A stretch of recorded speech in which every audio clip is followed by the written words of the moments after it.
Good afternoon, everyone, and thank you so much for joining us for the fifth webinar in our series, A Collaborative Approach to Working with Parents.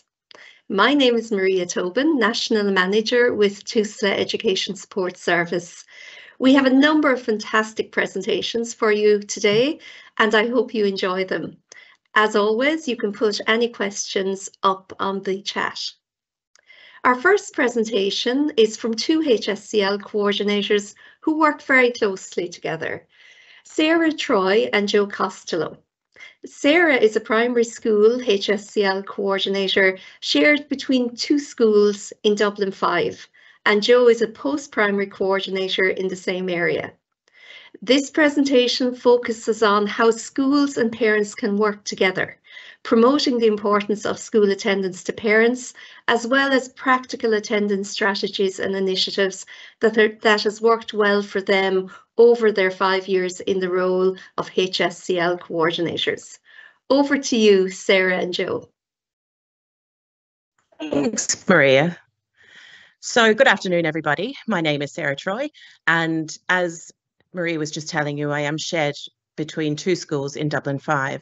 Joe and I have both been homeschool liaisons for the past 5 years. This is our final year, and we are in the same family cluster, which means there are 5 schools and the homeschool liaisons meet together regularly to go through different things and to support each other. We are also in the same local cluster, which is Outer North Dublin.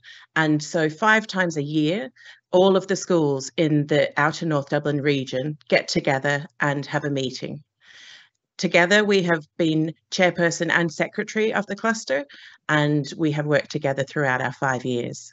So I'm going to talk to you about attendance as a whole school in primary school. We have a focus on 2 specific groups as a whole school. So we focus on the incoming junior infants and also the 6th class. So when we're looking at the incoming junior infants in our school, we distribute welcome packs to parents. For the junior infants who are starting in September, I would go around and do home visits in June and get to know the parents. And then I organise at the beginning of the school year, when the students are starting, a parents' meeting, and the teachers get to talk to the parents, and I would pop my head into every class meeting and introduce myself if I haven't seen the parents at the home visit, and also just to emphasise the message about attendance. Then I organise tea and coffee mornings as well, and during the tea and coffee mornings, it's a great time for each of the parents to get to know the other parents in the class. But I would always put a focus on attendance and building a really good routine from the time that the children start school. Now, then we also have a focus on 6th class, because what we find is by the time the children get to 6th class, they have a little bit of an attitude in the latter part of the year of been here, done that, I'm nearly finished. Why should I come to school? So what we do to try to combat that is we work with the parents from early on. Now, we give the message all throughout primary school about attendance, but we really do focus in on incoming junior infants and 6th class. So the 6th class parents, I would contact them in the first few weeks of September, and I would remind them about the transition to secondary, about the applications opening in October, about, you know, making the decision where they're going to apply, and also letting them know that I'm here to support them with any paperwork, with any decisions that any questions that they might have. And then I often have tea and coffee mornings for those parents as well.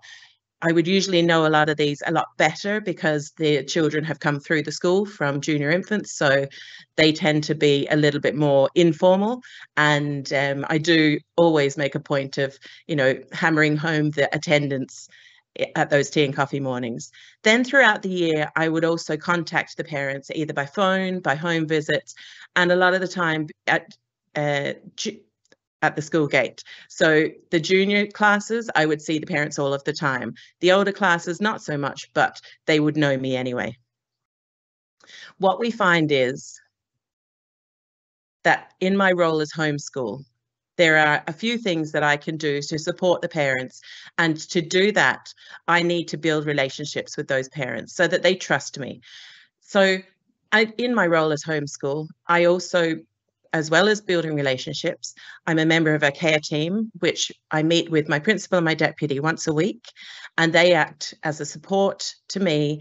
And we also have an attendance meeting within that care team to look at families that we could target, to look at families that we can support. So I also then communicate with staff and with different agencies like School Completion and the Education Welfare Officer. But one of my main things as the homeschool liaison for attendance in the whole school is to support and fund any attendance drives, and then to buy the rewards and come up with the incentives. And the biggest part there is to make sure that the parents are involved. One of the things that we have worked on in the past few years while I have been homeschool is the Be an Attendance Hero campaign. So we have said to the children, we want you here every day, ready, on time.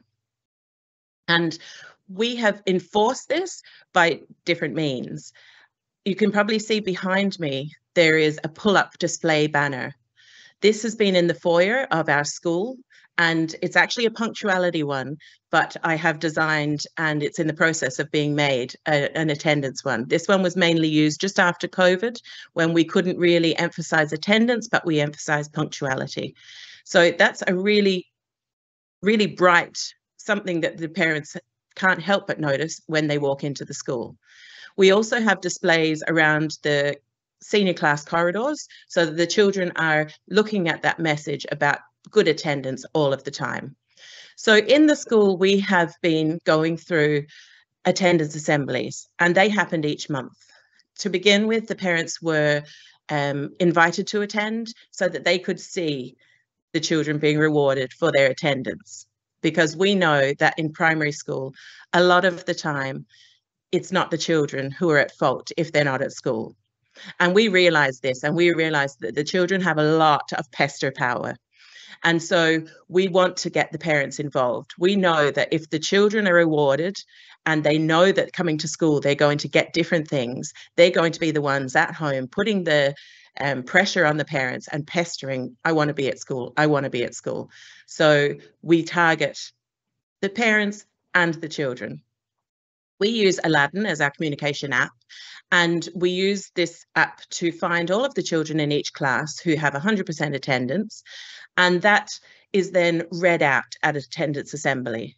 The children in each class, when their name is read, they stand up in front of the whole school where they are, and it's an acknowledgement for them. It's something that everybody can see that person was in for 100% of the time. Then they're given a certificate, and that's back in the classroom. And then we did go through a phase of giving a prize to each child. So that was really successful. What happens then is all of the classes that have somebody who has 100% attendance go into a prize draw. And when we started this, we came up with the prizes. We were saying, you know, different things, maybe a pizza party, maybe something else.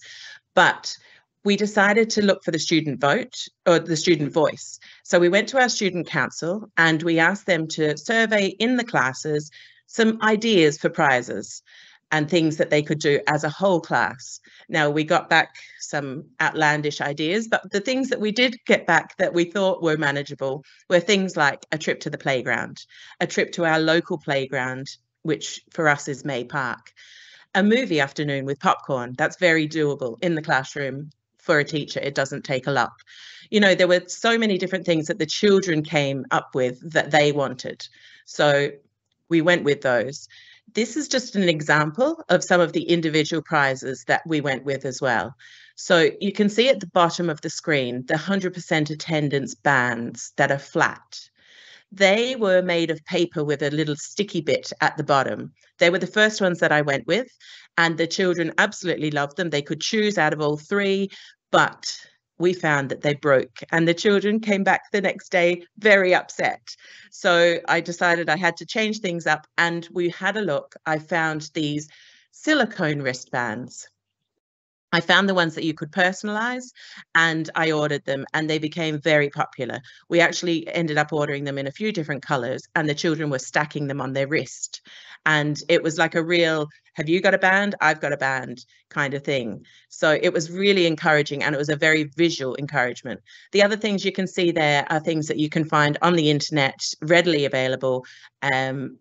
There's badges, there's pencils, there's stickers, there's different certificates. Some of the feedback that came back to us from our student council as well was that they were bored of the certificates that were being given out. So because we had been running this for a while, each month some people got the same certificate, and they were the ones that I was printing ready-made from Aladdin. So when I got the feedback, I decided to go into Canva, and I designed very easily some of my own certificates. And this made a real impact on the children. And some of the parents were saying that the children who really hadn't been interested before then came home with this lovely bright certificate, and it was put up on the fridge or a place of, importance for that child. One of the other whole school things that we did was a slogan competition. So this was embracing the family element. So what we said was that this was something that had to happen at home for homework, and we set a certain amount of time. So the family came up with a slogan about attendance, and then they designed a poster. And the poster was brought back into school, and everyone that was brought in was entered into the competition. And to make it a whole family thing, the prize that we offered was a Just Eat voucher, so that they could then have a family takeaway to celebrate if they won. This was really, really successful. We found that, the Just Eat voucher was just the icing on the cake for some people. And we displayed the posters all around the school, whether they won or not, they were up around the school for children to see. So after doing this for quite a while, a few years, we decided we would change things up a little bit. And we had a look at Aladdin, and we saw that December and June were the worst months for attendance in our school. And so we decided that we would do a monthly attendance blast. So we decided we would go for month before our worst months. So this year we have done a month of attendance for November, and we also are about to do one in May. And then throughout the year, I have an Instagram account for the school, and I do a blast. I did a blast a week ago for a week, and every day I put up different information for parents about attendance, about why it's good for their children to attend, all of the positives that can come from attendance. And also I put up any of the classes that had 100% or any of the classes that had an improvement. And so it was, by the end of the week, I think we started with 4 or 5 classes. By the end of the week, we had 9. So that was really effective. I find Instagram is a great place to reach parents aside from our Aladdin app. Then we have class WhatsApp groups and different things that we can send out information. So then going to a one-to-one approach, an individual approach, we use, as I said, Aladdin Connect. It might be DataBiz for your school. And we set up reminders that were automatically sent to parents when their child hits 5, 10, 15, and 20 days. This came as an absolute shock to a lot of parents when they got a text saying that their child had been absent so many days. The amount of texts and phone calls we were receiving when we first set this up, it was shock factor for the parents. And it was really, really great for them to be aware how many days their child has been absent. So we used the data from Aladdin to identify any families that needed to come onto a target list and any attendance issues. With those target list families and with that attendance information, I'm able to offer support to those families. And that's my role as homeschool, to be supportive. And that's what I would say to anybody, even if you're not a homeschool, but you're dealing with attendance. You can't go in being judgmental or critical. It's so important to show that you're supportive and that you're willing to work with the family and work to get the children attending school. We then moved to recognizing not only 100% attendance, but recognizing improvement in attendance. And so if a child was only coming to school twice a week and then they started coming 3 times, 4 times a week. That was me making a visit to the house and saying, fantastic, you know, well done. I can see a huge improvement there. Or giving a text to a parent, just something to know, to show them that we have noticed. And we also, as homeschools, work really closely with project workers from School Completion Project. And last year, I organised an educational welfare officer to come out and do a clinic with our top 5 families that would have had attendance issues. So it's important for us as homeschools to link in with those other services. I do send individual texts, sometimes about punctuality, sometimes about attendance, and that's really effective. One of the things that I came up with last year, and that I will definitely be doing again this year, was with our 6th class. As I mentioned at the beginning, our 6th class in this school is girls, and they do tend to get a little bit of an attitude, being the top of the school by the end of the school year. So I was like, how can I reach them? What can I do? I decided I had seen a load of them locally in pennies. So I organised pennies vouchers. They were only €5 each. And this was actually targeted at one specific child. But I didn't want to make her feel uncomfortable in front of everybody else. And so I did it as a whole class. But it was definitely targeted at one specific child. So what I would do is, for the first week, if any of the children were in for 3 days, I put their names on a wheel, a random wheel, and there were 2 vouchers in the class. 2 people got a €5 pennies voucher. And then the child I was targeting came out with me afterwards and got a €5 pennies voucher if she was here for the 3 days. Then the next week, this I did in June, by the way, I targeted 3 days or 4 days. And so if she had achieved the 3 days, the next week it was brought up to 4 days. If she had come the 4 days, and if the rest of the children came 4 days, they were put into the draw for the pennies vouchers. So it cost us €15 a week, but the children really were encouraged and they were in school every day. Now, as a homeschool liaison, the support that we receive, we really need. And the support comes from our management team in school.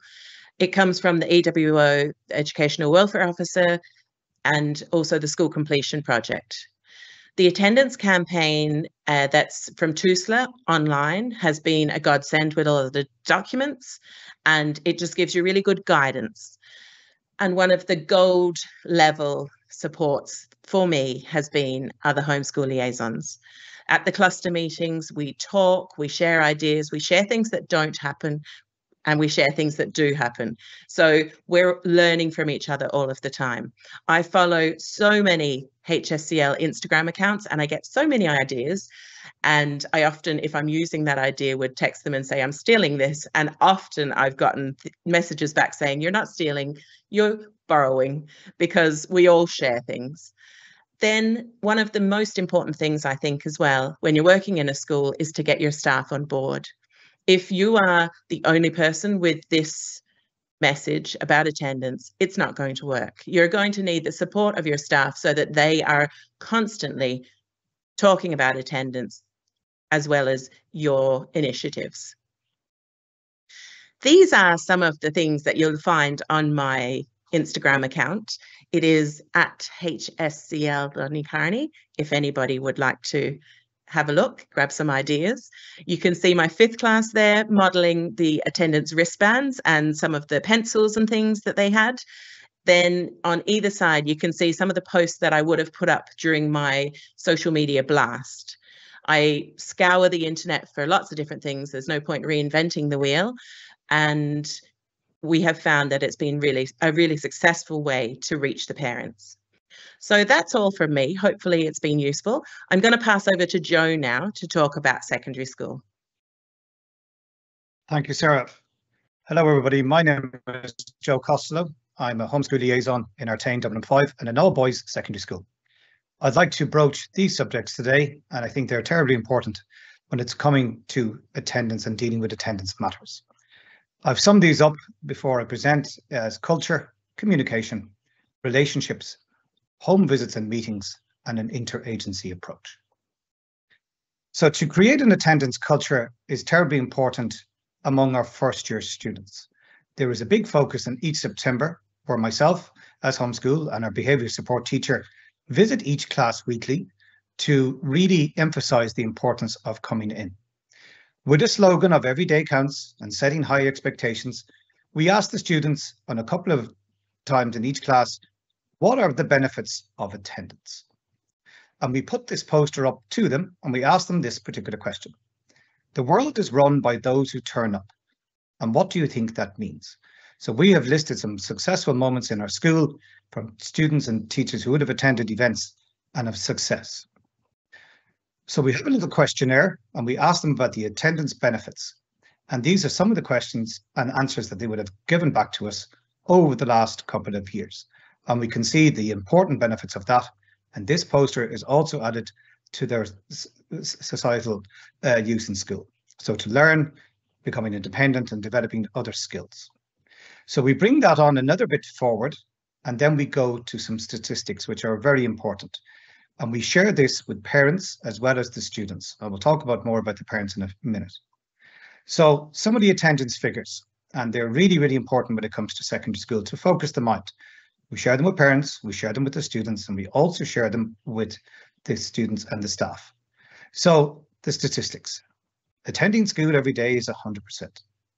But missing a day every 2 weeks is a 90% attendance, or totaling 3 weeks missed in the year. Missing a day every week lends itself to an 80% attendance, or 7 weeks missed in the year. And a 70% attendance is actually 10 weeks missed in the year, and we have 33 weeks in the calendar year. This is a particularly useful statistic when handing this out to parents, particularly at meetings. How do we communicate to our parents as well as the students? Well, we start in May, and every May there is an induction night with our first year parents.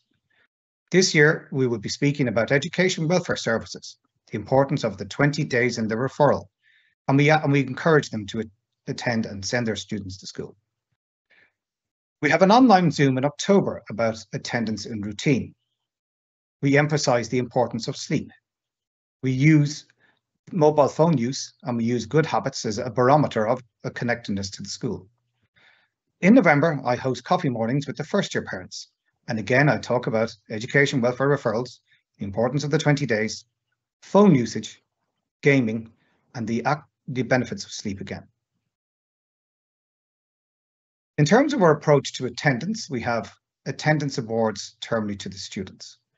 And in secondary school, there are 3 types of students. Students with perfect attendance, students who need a recognition for improved attendance, and students who are late.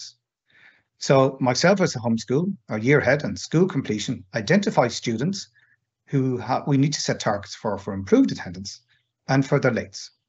We set monthly initiatives, set monthly targets, and we monitor it at weekly assemblies. When it comes to attendance, student voice is terribly important. When we are doing an attendance drive, particularly with our first year students over the last couple of months, we consulted them. They agree the rules, and we also get them to choose a prize. A pizza party this year was chosen by the students as the prize for the best attendees in the classes.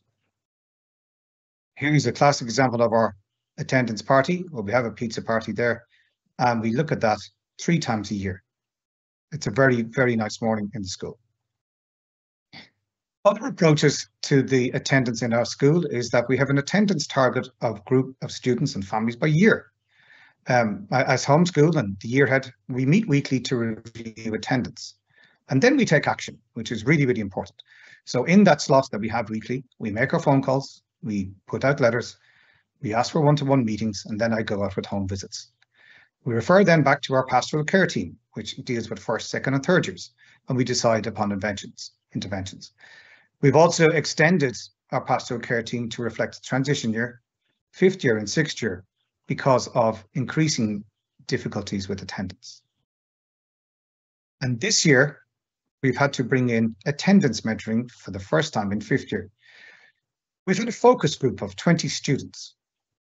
We had 20 boys who had difficulties in coming to school, so we decided to take action. All the parents were phoned. They were met one-to-one in the school with myself, the year head, of the deputy principal. We then asked 10 teachers to volunteer to mentor 2 students each. So there is a meeting weekly. It's logged online in VSware.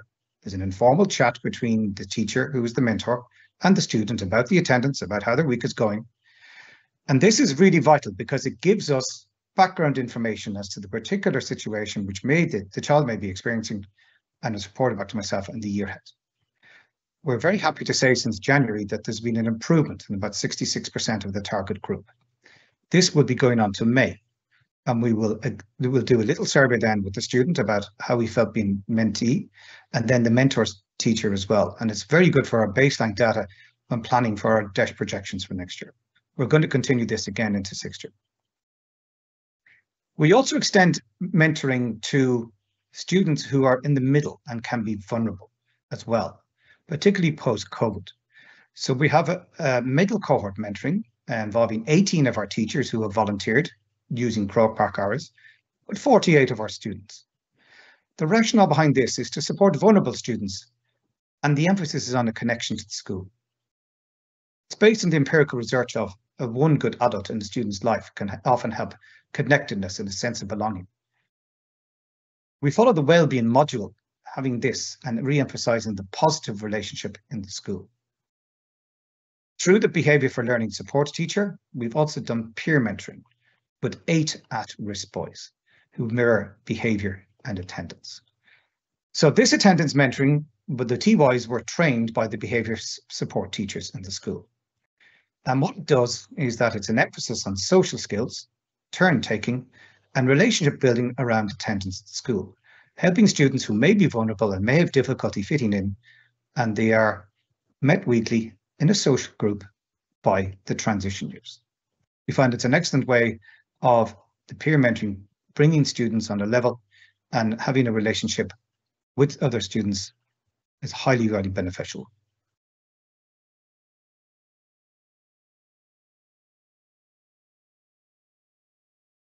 Interagency support and relationships I will talk about next, but relationships I would say are huge. It's vital to build these as a homeschool. It is the key element in supporting families. Homeschool and school visits on a one-to-one basis form the background and the key to building strength in relationships, to getting the vital information to help support vulnerable families. Not all schools can manage attendance by themselves, and in DESH capacity, working with staff and agencies, with education welfare, doing our referral forms, working on a daily basis with school completion and NEPS forms a very important part of our daily work. Following list, while not exhausting, is a true reflection on the importance of interagency support outside. From TUSLA social workers to educational psychologists, youth workers and family support workers, the work that Matter CAMS does with anxiety children, the importance of the Garda Key project and MABs in the budgeting, and the massive work done in a charitable approach by the St. Vincent de Paul, the Daughters of Charity and Bernardos, all help schools make a vital connection to the families and help with their attendance on a daily basis. To sum up, I suppose, via attendance overview, and to sum up in terms of improving attendance, take time to build a collaborative relationship. Power of meetings and the power of phone calls cannot be overemphasized. Please take time to gather background to support the families. Keeping regular contact with parents is key. It's vital. The more familiar you are with the parents, the easier for the intervention, the better the glue and the greater the connectedness with it. And above all, while attendance can be a very difficult path sometimes, persistence is key. And that is the message. Persistence is key. Thank you for listening. I'd like to finish off with a certificate of the attendees in 3rd year with their year head. And I'd now like to pass you over to Maria Tobin again. Thank you. Thanks so much for that excellent presentation, Sarah and Joe. It is so helpful to hear about strategies and initiatives that have worked for you and your schools. Now we have John Michael Porter. John Michael is a post-primary principal from a non-DEIS school in New Ross, County Wexford. He has close links and has collaborated with NEPS locally, and he will outline how they strive to support parents in a non-DEIS school and build a culture where parents feel welcome. He will also talk about supporting children and their parents around attendance issues such as anxiety, stress, school reluctance, and avoidance. Over to you, John Michael.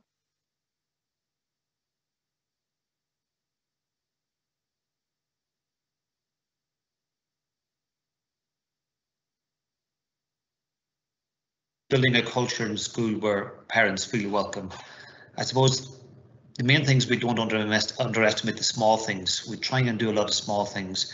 One of the things I learned about the school and how we communicate was the communication walk that I picked up at the Mishnach to get the in-service in Mishnach when I started as a principal.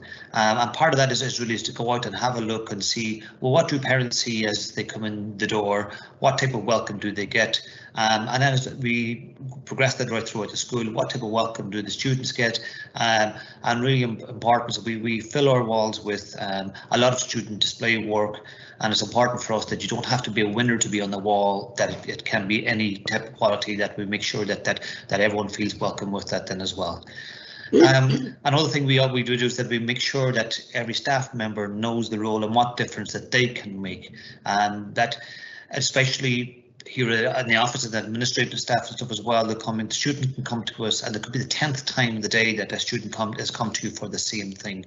And that could end up a little bit of frustration, but actually it's that student's first time in the day that they've come to you. So we treat each student with respect, and we set up a respectful communication with our students, and that goes home to parents to say, listen, they express that to parents that they're treated well in school, and that's how we try and keep that respectful communication going.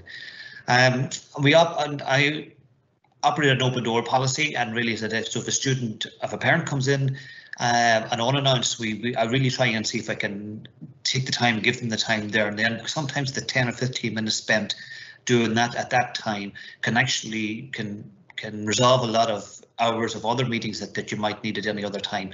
I suppose a little bit unusual in the sense that a parent can contact me directly on the phone to my voicemail. Sometimes parents find it a little bit off-putting if they have to try and explain something to a secretary or something on the way, but so that they can get directly to me. If I pick it up, well and good is great. If not, they get to my voicemail so that they have that direct access to me, and I get back to them as soon as I can. In relation to what can be achieved in the absence of DEIS supports, we don't have DEIS. We would like to have the DEIS supports, but when we don't have to, we just have to have a can-do attitude. Well, what can we do? What are the things that we can do to help things and move things on? One of the things we have had for many years is a breakfast club. There we get some grants in relation to it, but not all the grants won't cover, for example, staff costs and so on. So we still work that within the school, and that's an opportunity for students to get a free breakfast in the morning, to meet and greet, to help break down barriers and make students feel welcome. And also then we have some discrete arrangements. We know students as well that who just need a little bit of extra help, support kind of financially and so on. And so then they could do the order system for the school at lunchtime, and they put in the orders, and the canteen staff know that, listen, there's no money needed for that then as well, and we can work that. I would say involved in all the staff really, and that's our canteen staff, our caretakers, our auxiliary staff, all the staff that everyone has a part to play in the culture and the welcome culture in the school, and that's important for all of us then as well. One of the things we can do then is we engage. We'll have a look and see where are the areas, what are different groupings possibly that we might need to try and work. So a couple of examples would be that we worked with our Syrian students and their parents, and we brought a translator in for the parents as well, just to make sure that they knew the systems and procedures that we had in the school. Our deputy principal is doing good work at the moment in relation to some of our traveller students to work on the needs there as well.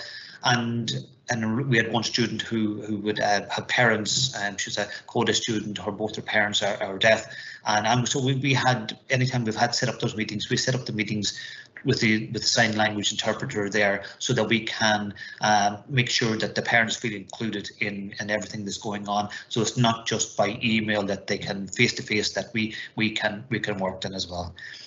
And my last point really is fill in the gaps.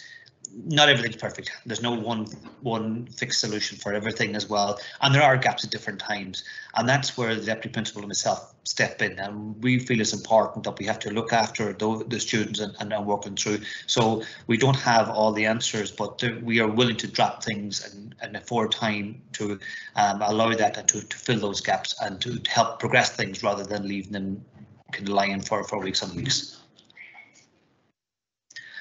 In relation to with a child, with parents who kind of present to us with a reluctance for the school attendance, I suppose one of the things as well is that a lot of times we find that parents come to battle for their child, and they feel that maybe they haven't got access to supports elsewhere, or it's going to take an appointment time.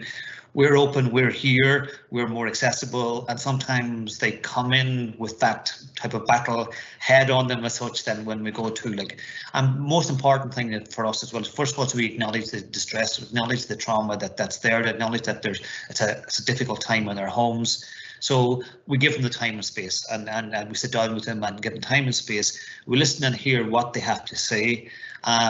And a lot of times that is just sitting down and giving them the time helps move things on very quickly. But also we have to establish a plan that we're clear what we can and what we can't do. So when the support that we use, is first of all, is that we will be honest, and we establish the shared boundaries. We know what we can do certain things, we can't do other things, and the parents need to know that as well. We try and match our expectations for the good of the child. We team up with the family, so it's a partnership. It's a team where we're working together to try and help things out as well. One of the things that helps as well is we identify the team in school and their role. So it may be the learner support teacher, it may be the deputy principal, it may be the guidance counsellor, it may be myself, who we are and what our role is, and when will we engage? Will we engage together as a team, or will we engage individually with the student? We also look at the best contact channel and stuff as well. So if the parent goes away with knowing, well, who if they need to contact, can they? Is it by email? Is it by phone? And at times as well, both the deputy principal and myself, we have given them our personal mobile numbers to say, listen, if you need to get us, if something really get us, then you can get to us directly then as well. And we also invite parents then to update us regularly, so that we want to hear what's happening at home and how that helps with the student when they're presenting to us. It's very, very important. And a very simple thing, we always set dates to meet again as a time to say, this is where we're at now, we're going to try this intervention or try this step, and then we're going to meet again then, and we set that date and time. So what has worked for us in relation to for the students? The identified support person. I think a lot of times for the students, even if they don't need the person, just knowing that there's someone there that they can go to is very, very important. Also then that extends out from the small team to all the study teachers. A student may have 6 if it's an hour classes in the day, or 9 if it's a 40-minute class structure, and it's support from all those individual teachers, and that helps. And it's that when they go back into a class that they haven't been there for a while, that they felt they're welcomed and they're encouraged to go back again. It's not a case of, well, where were you the last 2 weeks or whatever, that they get a sense of that they're welcome back in again, and will help them go through that as well. We also try and we kind of work on supportive spaces in the school, some of just what kind of step out spaces, and again trying to make those available first of all, and make them more conducive to help with the students, so that if they feel overwhelmed, that they can get a chance to get a bit of space for themselves and time for that then as well. One of the big things that we find with students and reluctance sometimes is about friends and friendships, and it's a difficult area to look at, but we try and give support to sustain or to make friendships. You can't really kind of work on friendships and give them kind of insist on people being friends with students, but we help especially with the guidance counselors to help them give them strategies of how to make conversations, how to stay in conversations, how to engage with others, and we do work with that then as well. The counsellor I mentioned then is access to the counsellors is important, and we have a counsellor for we have kind of 1.5 as such counsellors in the school, and then work from that then as well. And also support from outside services, support from NEPS is very helpful, and we're working on something at the moment with great support from CAMS in relation to a student, and that particular student who was reluctant to come in the door or looking to speak even this year. Just before Easter, she presented on the intercom Ask Gaeilge for Seachtain na Gaeilge, and just a major milestone for her. But that was with the help of CAMS, linking in as a team support, coming in with us and working together with us, and kind of linking the outside to us and in the inside then as well. So the support for level for a few is that, and again, the deputy principal will work at this level and give it a little bit extra support with this. And what she does is she uses a solution-focused brief therapy model, and that really is it's like 3 set meetings, to review progress, and then decide then, okay, what's needed again, and then maybe another 3 set meetings going through then as well. And then that's when the external bodies like NEPS and so on will come in, help out and give us extra guidance, because it's the more difficult cases that we work on and we help then as well. The big thing we work on all the time is trying to get the student across the threshold. Get her in here, get her in. If she's with us, we can do something, we can help something. And that we try, we don't stop believing, we keep things moving, we try different things and be creative and innovative to encourage the student to come into the school, and then at least we've got some chance of working with them then. So for us, what's next is really that we to keep doing what we do. We're involved with the school attendance campaign, the DSS school attendance campaign, and the deputy principal especially has done great work there as well. We're working on our step out space, and then again it's just working on what other areas, what do we need, and we have some of our students themselves deciding, okay, do we need a weighted blanket, do we need a cushions, or what type of chair do we need somewhere to sit down, do we need a diffuser to create a better smell, whatever. These are things that we're working with the students to create that then as well. I must acknowledge as well that we've had got money through CASH, the Nano Naval Fund, and we've been able to get a psychotherapist to come in for 1 day a week and help us out then as well. We've also looked at, increasing a non-competitive sport lunchtime activities, things like badminton, volleyball for all, so the students can come in and get involved and just help with that, building connections. And one of the things we're looking at, and we have a workshop later on this week, and it was about the lunchtime activities, the 1 Million Stars project, where something that they can actually get in and physically do something and work on that. And then really then we also involved with our people, which are our own social justice group, linking in with the School of Sanctuary, and also having Fair Trade and Young St Vincent de Paul, other possible avenues where students can make connections and feel connected and feel welcomed into the school. And finally, really, it's kind of all the time, just keep an eye on the small things, keep doing best what we can do, keep listening to others, keep listening to our students, listen to our parents, and be open to being innovative and creative in everything that we do. And each day that we get all of our students here is a good day, and we work on that. Thank you. Building a culture in school where parents feel. Thank you, John Michael, for that great presentation and for giving us a flavour of the potential for parental engagement in a non-DEIS setting. Finally, we have Joanne Frehel. Joanne is a NEPS psychologist who will link some of the work done by schools to the area of trauma-informed education and educational practices. Over to you, Joanne. Thank you, Maria. So good afternoon, everybody. So you've just heard from John Michael Porter, principal of a large post-primary school, and from Sarah and Joe, homeschool liaison teachers in a JESH primary school and in a JESH post-primary school. Both presentations gave excellent examples of how schools promote positive school culture and how each school deals with students who struggle to attend school. Each presentation also ties in very well with evidence-based practice. So what I'm going to do now is I'm going to draw on current research to put the practice outlined so far in the examples given and the presentations given into a research and a theory context. Okay, so we're going to start by looking at and reminding ourselves really that school attendance issues are very complex. And generally speaking, a number of different factors are at play when we are thinking about students who are struggling to attend school.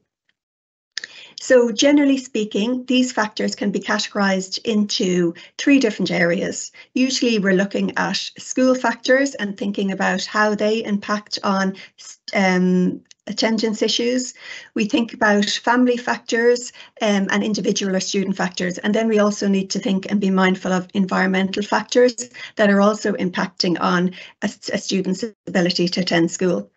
So if we just look briefly at each area, if we look at school factors, these include issues relating to their overall school climate, such as how welcoming a school is, which was covered in all 3 presentations that you've just heard. It also involves the attitudes of staff and students. It involves how flexible a school is in meeting the different cultural and learning styles of students. And also whether a school adopts a punitive or a relational approach when dealing with school attendance issues. Okay, if we move on then to look at family factors, these tend to include maybe a lack of parental supervision or guidance, perhaps poverty, substance abuse in the home, domestic violence, or maybe having different educational priorities. As part of that then, economic factors also can have a role to play too with school attendance issues and often relate to things like employment among families, parents maybe with multiple jobs, and maybe parents who lack affordable transportation or childcare. Then if we look at the individual or student factors, as we know, the kind of factors that come into play generally relate to maybe poor social and emotional competence, perhaps mental health problems, poor physical health, and maybe substance abuse. Obviously, some of these factors are easier for the school to influence than others, but even if the underlying cause is beyond the school's control, such as maybe family economic issues, the school can take action which impacts on how these factors influence a student's attendance. So, for example, Joe and Sarah spoke about putting additional supports in place for more vulnerable students, and John Michael spoke about offering a breakfast club and perhaps putting discrete arrangements in place for students who need it. Okay, so what I'm going to do now is I'm going to draw on a recent review of empirical studies in the field of school attendance, which took place in 2022, and it was based on a report which was called Knowing What Works Project. It was carried out by David Hain and Marjorie Boer-Burgoose, and this review is based on the views of 201 stakeholders, from that they identified 3 key signposts that highlight effective interventions for school attendance problems. And you'll see that much of the evidence-based practice corresponds with practice examples which have been outlined just in the last 3 presentations. So if we start with the first one then, the first key signpost relates to providing an integrated approach and including the young person, the parents and the school. So all of the studies actually highlight the importance of adopting a team approach. So school staff really need to spend time with the young person and with the parents, and they really do need to make sure that everybody's on the same page. The previous presentations all spoke about the importance of involving parents early and trying to encourage that climate of openness and collaboration. And this is also facilitated by hosting events such as the ones described in the previous presentations, such as coffee mornings and visiting parents at home to provide support and really to try to tease out what the issues might be that might be impacting on the students' ability to attend school. Research also recommends adapting a problem-solving approach. So, for example, drawing on resources such as the NEPS problem-solving model that you can see there on the right, and being very specific about the frequency and the type of intervention that takes place between the school, the family, and the student as well. The examples outlined in the presentations that you've heard at school-based level is also consistent with the research which emphasised the importance of involving students in the plans and ensuring that they're fully on board with what's happening, they're part of the process, and that they also have an understanding of why school attendance is important. So if we move on to the second key signpost then, it's around pursuing insight and being curious.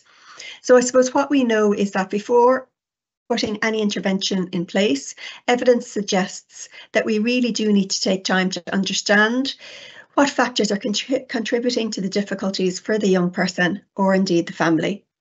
And the use of school data can also really help with this. So thinking the school data can be used, for example, to define problematic absenteeism. It can help us to identify causes. It can help to us, when designing attendance tracking and maybe early warning signs. And it can also identify groups that are at high risk of school attendance problems, which is also really, really helpful in terms of early intervention. So as outlined by John Michael and by Joe and Sarah, it's crucial to engage in discussion with students, with parents and with others who know the young person and with the family situation. We really do need to listen what they have to say. And when you understand the student and the social context, you're much more likely to be able to tailor the intervention to really meet the needs of that particular young person and their family and the school context as well. The third signpost then, which we've spoken about a lot over the last couple of webinars and particularly today, is the importance of adopting a relational approach and promoting that sense of belonging, which we're hearing again and again. And in fact, the research indicates that the quality of contact with students and parents warrants as much attention as the actual intervention that you're going to be putting in place. Because relationship-based contact, it involves nurture and emotional support, which was outlined by Sarah, who also talked about the importance of being supportive to parents and kind of moving away from that, I suppose not being non-judgmental and adopting a problem-solving approach to really try to think about what can be done to try and support the family to address this issue and support their child to return to school and attend school more regularly if that's the case. This is characterised by empathy, by acceptance, trustworthiness, patience, persistence, and involving the student in the problem-solving process. And this really helps the student or the young person to feel safe, to feel supported, and to feel listened to. The next signpost then, signpost 4, reminds us the importance of encouraging students and parents' engagement with the intervention. So at the outset, it's really important to assess everybody's engagement and their readiness for change. And this is particularly important when parents or students may have had previous experiences of school attendance issues that mightn't have been as successful, which might have led to feelings of hopelessness and could impact on how they're approaching the situation now. So it is helpful to tease that out. And psychoeducation can also support engagement by helping parents and students to appreciate the relevance and importance of the intervention and its components. So, for example, Joe spoke about providing psychoeducation to parents on the importance of sleep and gaming and how these issues can impact on school attendance. And then signpost 5 then focuses on creating that safe environment. So again, this is something that we've spoken about particularly in the last webinar, but students and parents who are experiencing school attendance issues are quite likely to have experienced considerable discomfort, distress, and sometimes trauma as a result of their attendance problems. So it's really, really important for that reason to create that sense of safety. Okay, so moving on then to the 6th signpost, which talks about the need to lower the expectations at the beginning. So within that, really, we need to be thinking about adopting a gradual approach. Before putting any intervention in place, it's really crucial that the adults take time to understand which factors push a student away from school and which factors pull them towards school. It's important to spend time at the beginning to really understand those. And when those factors are understood, it's then really that we can put appropriate interventions in place. And this time can be used to help students and parents develop skills for increasing and coping with attendance at school. And it also gives students the message they're being heard, that they're being listened to, and that supports are being put in place to really meet their needs in terms of where they're at. The 7th research-based signpost then talks about the need to provide predictability through routines and structured approaches. And this is important for 2 reasons. Firstly, many students who've experienced school attendance issues have disrupted routines. So many of them might have gotten used to sleeping in late in the morning. They might be engaging in excessive gaming during the day. And those disruptions can really sometimes maintain school attendance issues, because students, of course, will find it harder to attend school if they're up late at night and they're very tired in the morning. And then secondly, the reason why that's important is that many students with attendance issues experience anxiety and depression, or indeed a combination of both. So for that reason, routines and structures provide that extra predictability and security, which helps students to engage in the intervention and builds their confidence by helping them to understand what it is they need to do, when they need to do it, and what role they need to play in it. Signpost 8 talks about broadening the educational options to reduce a student's barriers to learning. So this requires a thorough understanding of their needs, including any learning needs that they might have. This may involve broadening their educational options. So for example, considering the possibility of an alternative educational programme, maybe identifying a curriculum that might be better suited to the young person, or adjustments to the current educational programme. So reducing the expectations maybe of them in class, or perhaps at second level, applying for reasonable accommodations for exams. The 9th signpost, which John Michael was talking about, was about the need to develop peer relationships, because research shows that social problems may contribute to the development of school attendance issues. Excuse me, it can co-occur with school attendance issues, and it can also arise out of an absence from school as well. So difficulties often relate to social anxiety or difficulty interpreting social cues. And research studies point to the value of increasing social contact in a gradual fashion for that reason, and putting extra supports in place, as those outlined by John Michael, who talked about developing students' social skills. The 10th recommendation then talks about the need to create movement towards re-engagement in school. And again, that this is a gradual process, especially for students who are at the support for few level.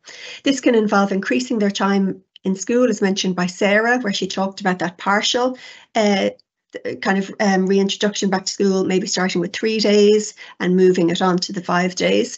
And it might also involve letting them starting by attending their preferred classes only, or again, adjusting the expectations of this regarding their schoolwork. Professionals can also play a role here, helping parents acquire and use strategies that support re-engagement with school, like establishing more healthy morning and evening routines, and by helping school staff to create a safe environment to adjust educational tasks. This can take a bit of time, but as our previous speaker said, persistence is really, really key. The 11th signpost then talks about being clear on your student's support plan. So really being clear on what your goals are, sharing those goals and being explicit and clear with parents, with the student and other professionals if involved as well, and on the methods that you're going to use. The 12th signpost then talks about identifying a team in the school to support the student. And this is really important in the sense that it's really important to engage the right members of staff who are going to be working directly with the student, identifying staff who the student knows and trusts and has got that positive relationship with them. That staff member that's checking in with them might indeed be different to the staff member who's collecting the data, and that's okay, because it'll depend on members of staff that are, well suited, because they might have developed that, more likely to have developed that positive relationship with the student, know the student better. and have that positive and trusting relationship with them. Ideally, school teams who are providing the intervention should also comprise members who have rich and diverse experience based on knowledge and experience in addressing school attendance issues and in collaborating with parents and students and with other professionals. And then the final signpost really is around, giving careful consideration to the resources that are available. So according to the evidence base, in order to increase our chances of success, it's really important that the school management team, as much as possible, provide sufficient resources to develop and deliver an intervention that addresses the multiple needs that are at play for the student and family when they're experiencing school attendance issues. So according to the research, these resources include physical resources. So for example, thinking about the breakfast club that was mentioned in the earlier presentation, or indeed having a safe space, supportive space available in the school. Human resources, so again having staff or mentors available to check in with the student, and of course time as well to gather the information, to have meetings, to document what's happening, to review the process and look at how the intervention is going. Okay, so to wrap up then, difficulty attending school can have a significant impact on children and young people, which we know.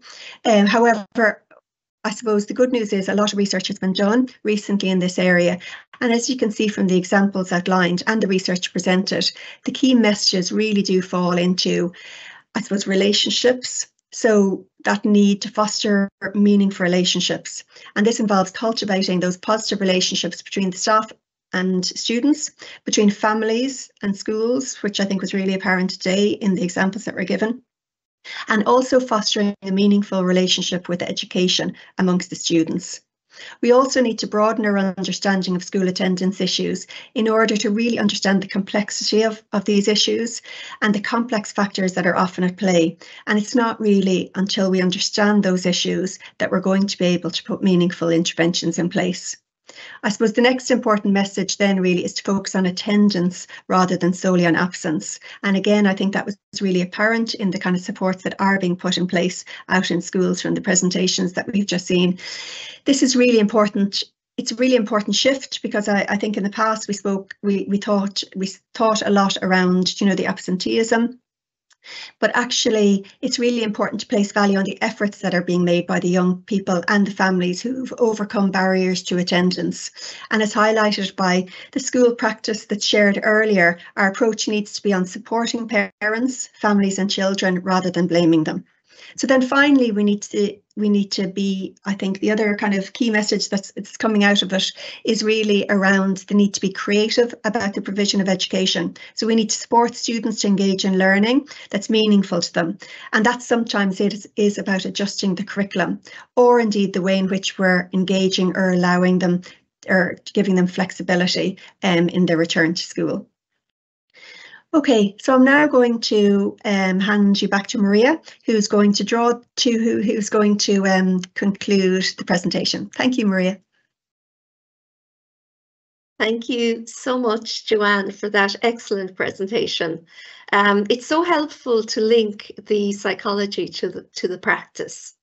Thanks everyone for your attendance and your attention this afternoon. And thank you to all of our excellent presenters, Sarah, Joe, John Michael and Joanne. I hope that we've given you plenty of food for thought with regard to partnership with parents.